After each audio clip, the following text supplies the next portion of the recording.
विश्व 24 न्यूज, हर पल आपके साथ। आताही राज्याचे उपमुख्यमंत्री अजित पवार यांचं अपघाती निधन झालेलं आहे। काय आहेत आपल्या आठवणी? विश्वास बसत नाही आहे की अजितदादा, महाराष्ट्राचे दादा हे आपल्यातून निघून गेले। जेव्हा सकाळी न्यूज आली की प्लेन क्रॅश झाला तेव्हा मनात सगळ्यांनी प्रार्थना केली की त्या प्लेनमध्ये अजितदादा नसावे किंवा उपचारासाठी हॉस्पिटलमध्ये।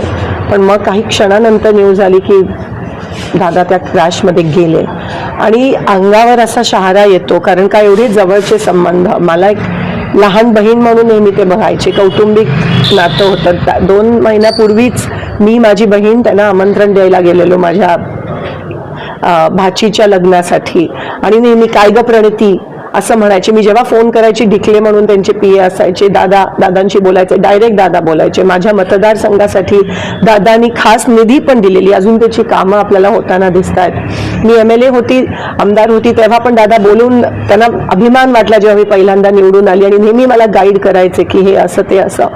दादांची काम करण्याची पद्धत तुम्हाला सगळ्यांना माहिती आहे, अशी काम करण्याची पद्धत कोणाचीच नाही आहे आजपर्यंत महाराष्ट्रात। डायरेक्ट अधिकाऱ्यांना फोन करणं, डायरेक्ट कार्यकर्त्यांची कामं करणं, कुठेही किती लांब उभा असला तरी बोलवायला हाक मारून बोलवायचे, आणि प्रत्येक कार्यकर्त्याच्या मनात, हृदयात दादांनी एक जागा बनवली होती। आज कोणत्याही पक्षाचा असला तरी आज त्याच्या डोळ्यात अश्रू आलेत की दादा महाराष्ट्राचा अजित दादा नाही आहे। 2-3 महिन्यापासून दादा दिल खुलास बिनधास्त म्हणजे जगत होते।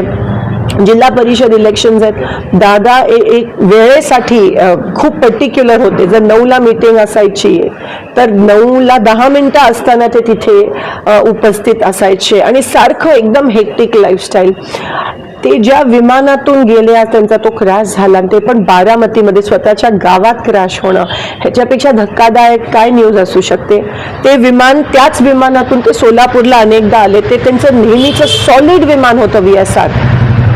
विमान क्रॅश होणं हे खूप शॉकिंग आहे। चॉपर तरी मी समजू शकते, पण विमान लँडिंगच्या वेळेस क्रॅश होणं नेमकं काय झालं हे कोणालाच माहीत नाहीये, आणि दादा आज आपल्यात नाही आहेत।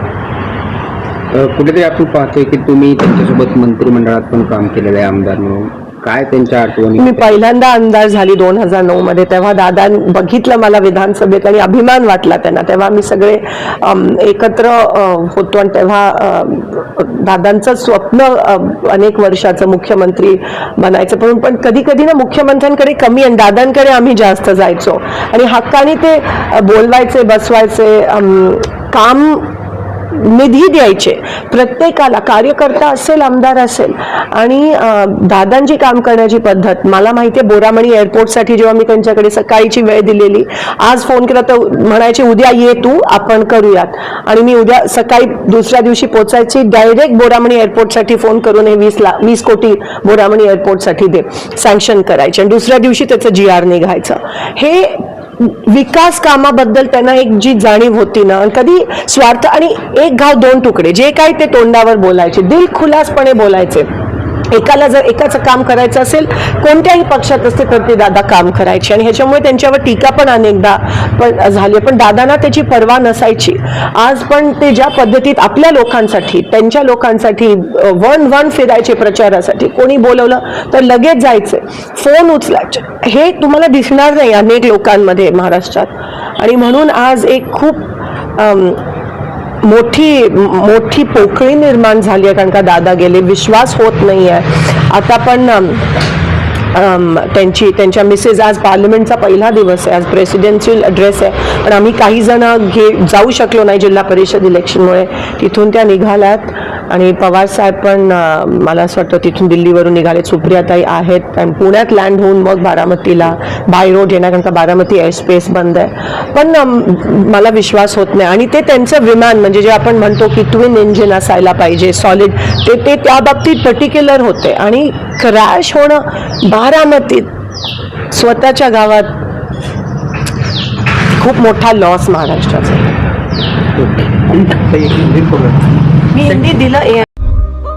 राज्यातील महत्त्वाच्या आणि आपल्या भागातील ताज्या बातम्या पाहण्यासाठी आजच आमच्या विश्व 24 न्यूज चॅनलला YouTube वर सबस्क्राईब करा आणि बेल आयकॉन प्रेस करा।